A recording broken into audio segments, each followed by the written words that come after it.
This week on the agenda, time for a digital detox. From video games to social media addiction, is the online world hurting our mental health?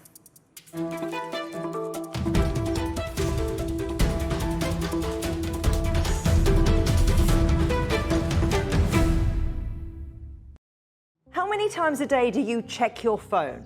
5? 10? Most of us check our phones more than 50 times a day. On average, we spend almost 7 hours of our day looking at a screen, like our phone. That's equivalent to more than 100 days of the year. Welcome to the attention economy, where big tech companies make apps increasingly addictive. The platforms get us hooked by exploiting our brain's dopamine response, serving us customized content to keep us clicking, watching, and scrolling for more. Some of these companies are starting to realize that users increasingly want to take back control of their screen time.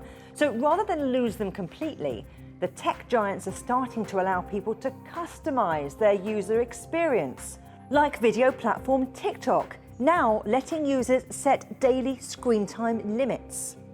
The pandemic played a part in the uptick in screen time, especially when video calls and texting became the only ways to connect and check in with friends in lockdowns. But it was becoming a trend even before then. Having our phones, laptops, smartwatches and tablets constantly within reach has made us hyper-connected, but it's also making us hyper-distracted. One study says it takes around 23 minutes to return to the deep focus we had on a task. In fact, productivity can fall by as much as 40% due to mental blocks caused by distracting devices. Just like tobacco and alcohol use, screen time can become an addiction that can damage our health and relationships. In China, under 18s are limited to 1 hour of playing video games on weekends following a new law introduced last summer. Off-grid detox retreats, where all tech is banned, are now more popular than ever. The digital drain is real. The question is, can we fix it?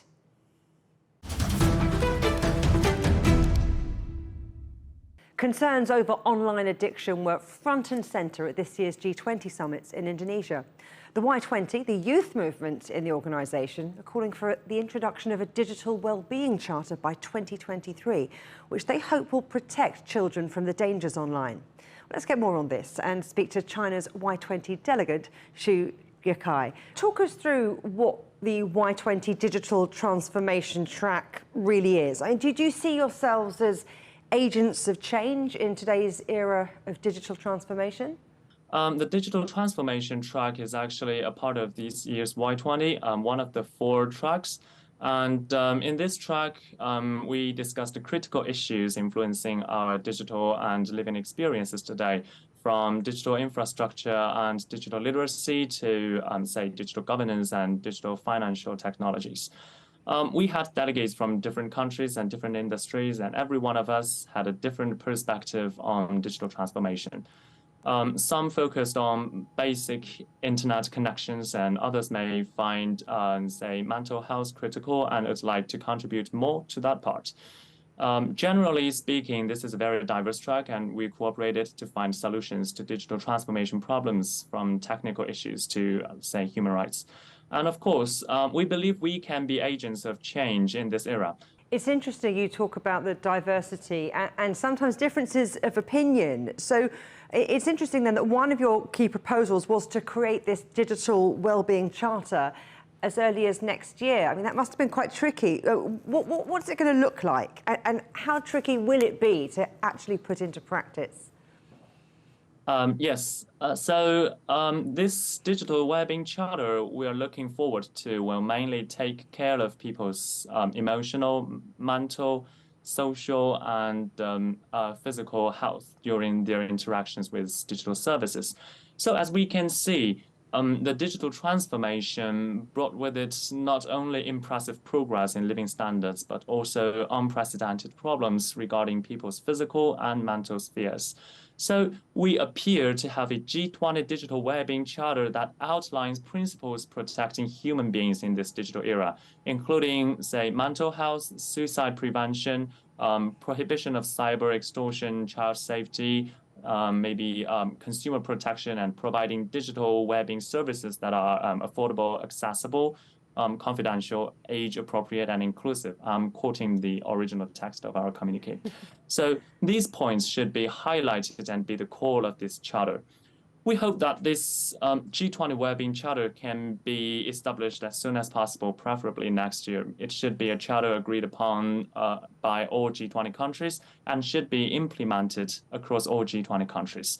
The implementation may take longer time, and the exact time frame shall be discussed maybe during the drafting of this charter. But I believe as long as we have this charter, progress will be made steadily, and we can implement this charter in the next decade. And I think that will be a great success. It's interesting, isn't it? Because your generation was born into a fledgling digital ecosystem, which has kind of become an always online world, and technology is moving so fast. And that technology, as you've said, influences our mental health. So how might you and I tweak the way we interact with social media, how we study, and how we work to maybe protect our mental health online? Actually, I think there are many general practices that we can perform in our daily lives to protect our mental health and others.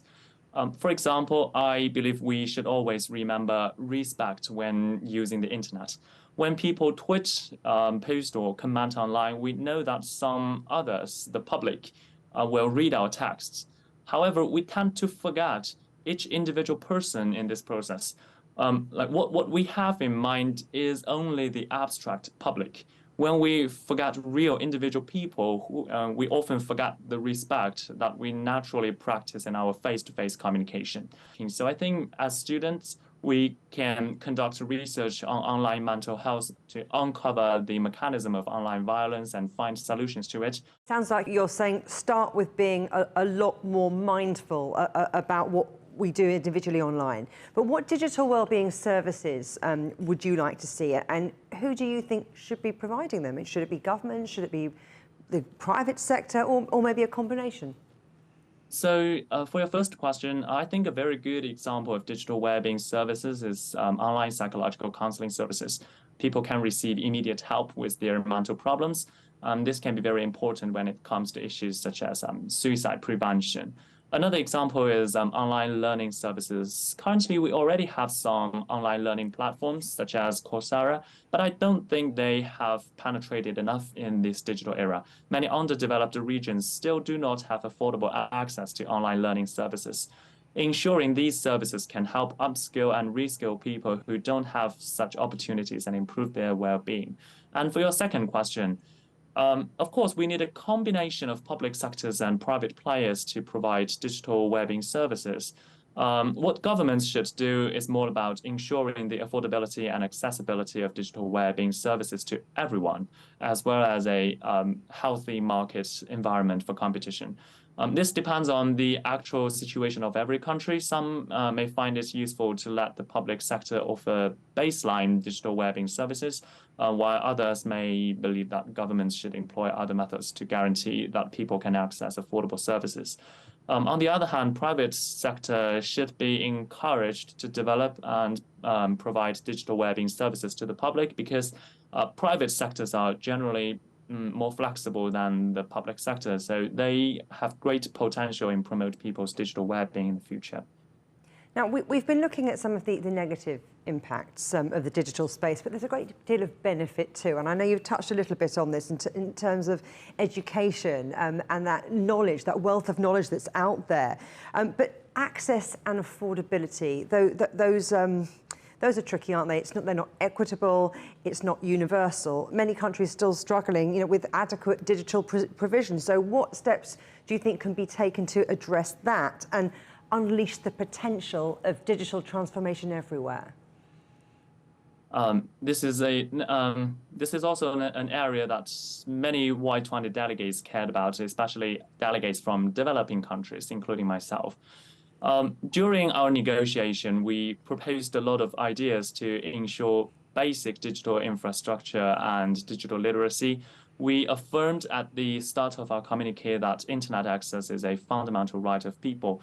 We called to achieve last-mile connectivity and address the cost barrier to connectivity for marginalized communities.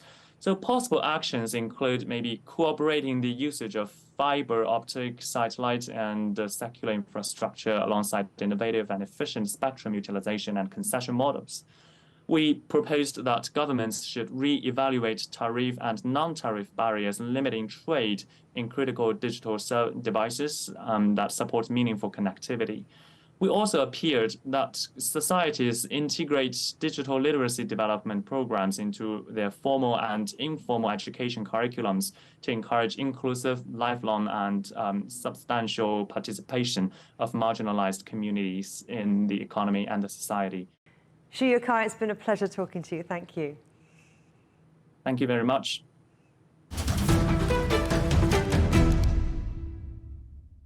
The average child starts using a smartphone when they're just 10 years old, and in the UK, 91% of 11-year-olds now have one of their own. The World Health Organization says people of all ages should be replacing screen time with face-to-face interaction, exercise and sleep.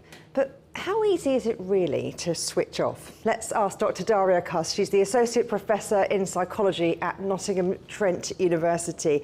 Now, our phones, Dr. Daria, can be so distracting. I mean, my life is a constant scrolling through politics and sunsets and shoes. Sometimes it's a pick-me-up, sometimes it's a downer. How do we know how to distinguish between the good and the bad? Sometimes it appears really difficult to be able to distinguish between the good and the bad, especially because we've become so habituated to use our phones at all times, really. When waiting for the bus, when standing in the queue at the supermarket, any empty minute is now filled with scrolling through our phones. And sometimes we don't realize that perhaps some of the content that we may be scrolling through is indeed not particularly good for us, not particularly healthy for us, especially when we now think about the case of Molly, which has been on the news quite a lot recently.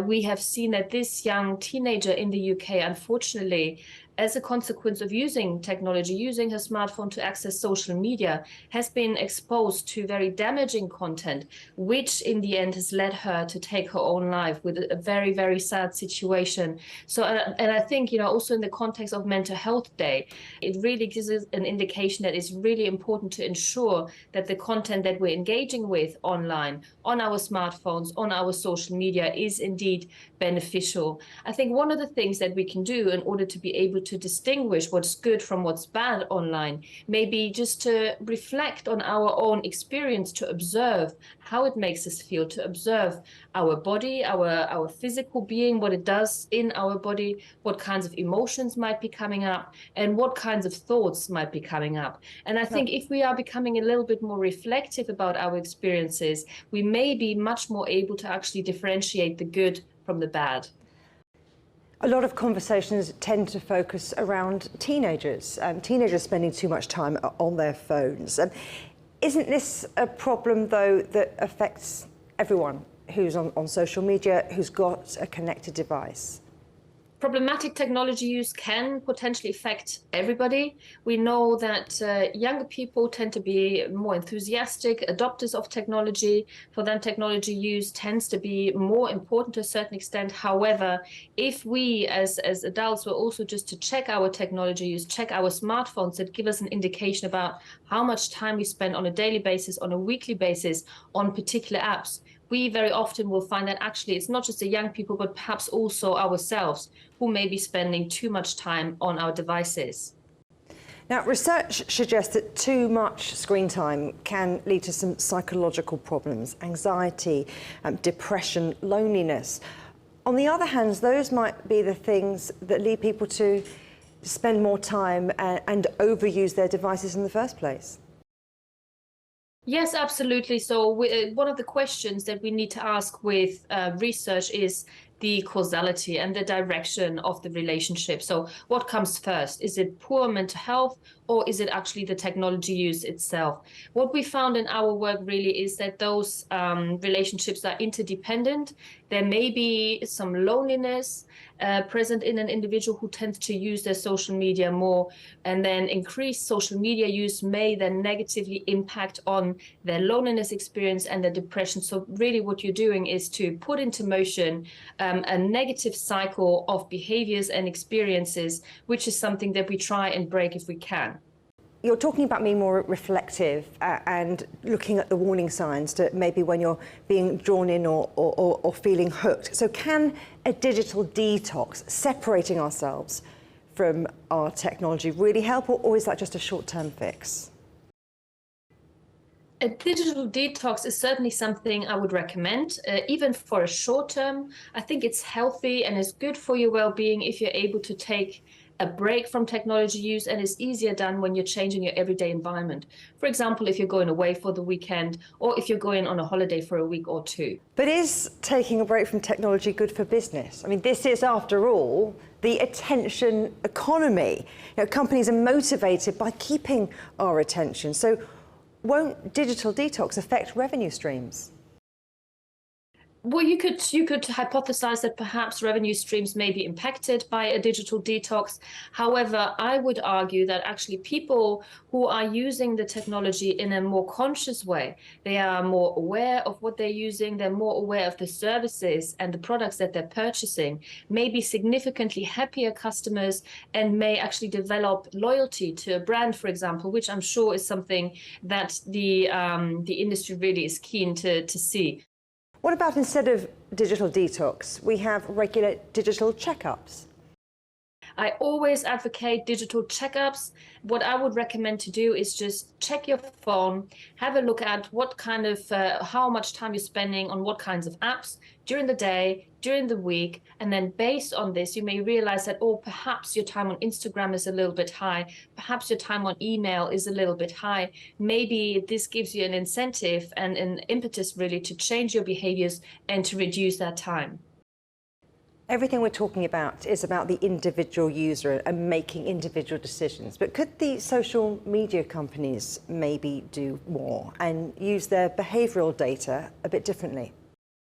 I'm a very strong advocate of a multi-stakeholder approach where researchers can work together with the technology users who work together with governments and the industry. This is crucial. So far, we have seen limited engagement of the industry, the social media industry, for example, with actual researchers or with the public in terms of sharing their data. And this is highly problematic. So I would very strongly encourage anybody working within the industry to ensure that their working practices are more transparent and that the data are actually being shared.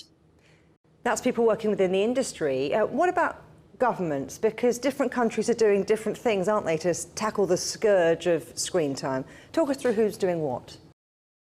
We see different actions being taken across the world in terms of governments supporting healthy technology use and increasing awareness and prevention initiatives for problematic use as well. So we know, for example, that in Southeast Asian countries, there are a number of very good strategies that have been developed over the last 2 decades already, whereas here in Europe, we are seeing the emergence of such strategies. So can we really push back against all of this technology that hijacks our attention?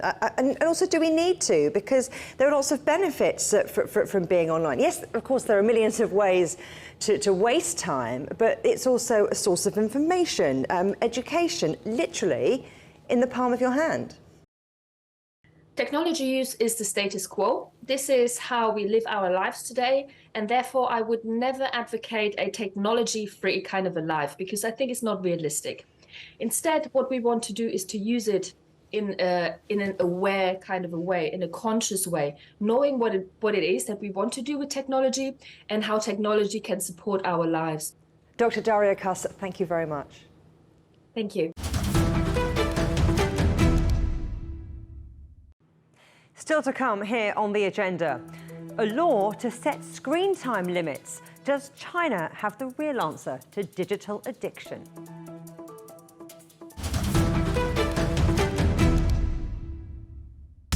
Roger, read you loud and clear. We can try out the wild and the crazy ideas. Nothing can stop an idea whose time is coming. This idea is coming. I actually feel quite comfortable in isolation. should all be very busy when we're trying to save the world. Awesome! We hope it will happen. We have to live in hope.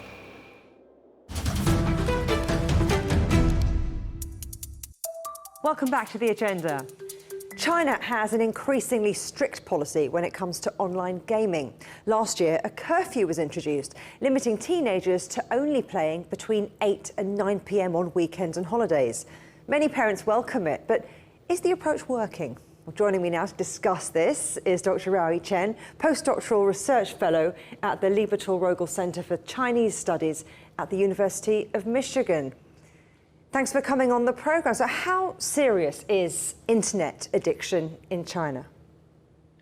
Yeah, depends on what you define internet addiction. So if you're thinking about internet addiction as a phenomenon, no, it's not really that serious because, you know, everybody is online these days and you can't be not really addicted to your internet. But you were talking about internet addiction as a clinical category, which means that in China, there are millions of young people who spend excessive time on their online games that worries their parents. So they send them to the clinics for treatment. And that is something that is really concerning, I think, the majority of Chinese parents. Now, the Chinese gaming industry, as you mentioned, it's the biggest in the world. There are more than 700 million gamers there. And it's a particular area of concern in China. So how are gaming fans reacting to the new policy that limits the time they've got online? Yeah, I think it also depends on what kind of city levels or kind of access that you have to, you know, the international game market. So the current, the so-called curfew is only targeted at the domestic games. It means that, you know, if you are only playing those popular games that are sold domestically, such as the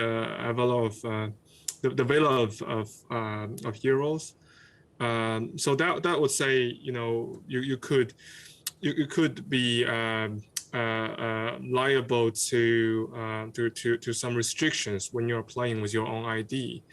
But according to my interviews with parents and the students, it's actually easy for them to access games that are sold internationally. For example, in the platform called Steam, and then they could actually download and purchase the games easily there, and then play other types of games that are not restricted.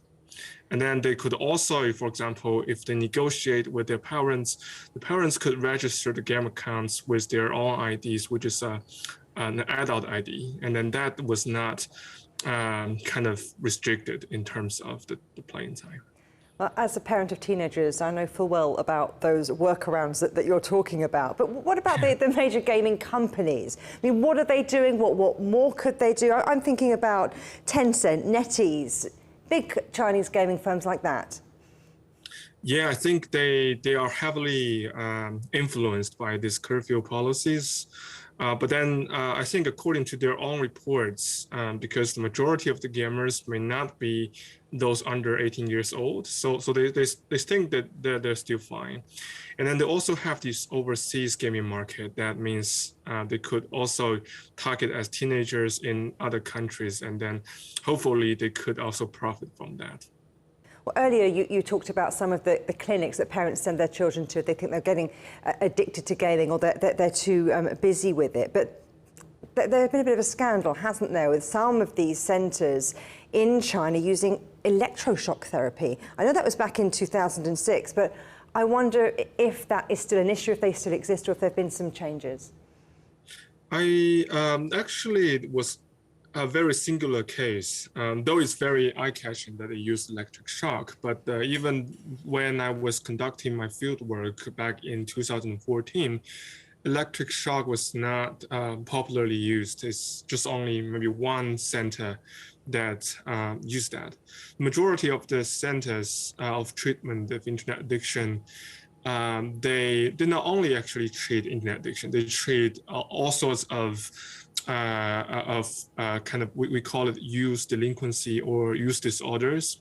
And for example, they could be just people who refuse to go to school, who are rebellion, who join gangs, who, have all sorts of kind of adolescent issues. And they might have addiction to games, but then, most of them are actually having this as their major problem. They have other issues that concerns the parents. So I would say that most of the centers, they will use military training and psychotherapy to make sure that, their bodies are disciplined, and then their, and their self-understanding, and then their emotions are being kind of intervened through those psychotherapeutic like techniques. But then the treatment camp that I worked for at that time, and then I studied there. So it was actually not just using these two techniques, they're using family therapy too. They ask the parents to stay and then undergo a different trajectory of kind of training and treatment, because they think the internet addiction is, the root cause is still family communication issues and then parenting issues. So they will try to make sure that the parents, after this, after these teenagers go home, the parents are still able to handle them in a psychologically healthy way. The thing is, we can't switch the internet off. It's designed to give us information so that we can find things we want to know and things we didn't know we needed to know. And those algorithms, they're all designed to make us to make us keep scrolling, aren't they? I wonder to what extent you think it should be more regulated or regulated at all when it comes to certain jurisdictions. Yeah, well, I think the whole short video industry, or the kind of content industry, we could say, is very towards a very short-circuited connection between humans and machines, and this is very alarming, because that means that when you're used to a shorter form of entertainment representation, you will be less likely to enjoy a kind of longer time cultural content, or your attention span will gonna be shortened as well. And I think that's actually because the whole industry is trying to make money more quickly by making videos shorter, and then you could be really addicted to kind of shorter and stronger kind of entertainment content. So if we are really comparing this to substance use, and it's actually you're making the substance much stronger to make people getting used to this stronger kind of effect of happiness, of satisfaction, of self-soothing. And that's actually something I think should be considered at a regulation level, that you may not want this contents to become, encouraging this short-circuited connection between people and machines. Because if you do that, people will less likely enjoy this long-term benefits that other activities will bring to their life. For example, physical exercises, book readings. I think those are something that we should also should learn to enjoy in our life. Rao Yichen, thank you. Thank you, Julia. You can watch every episode of The Agenda in full on CGTN Europe's YouTube channel. And for exclusive extra content from me, my guests and the rest of the team, don't forget to check out The Agenda Show on TikTok. Coming up on a future agenda, Britain's sailor shame. We'll hear the story of the Chinese merchant seamen forced from their families after the Second World War. But for now, from me, Juliet Mann, and from all of the Agenda team here in London, goodbye.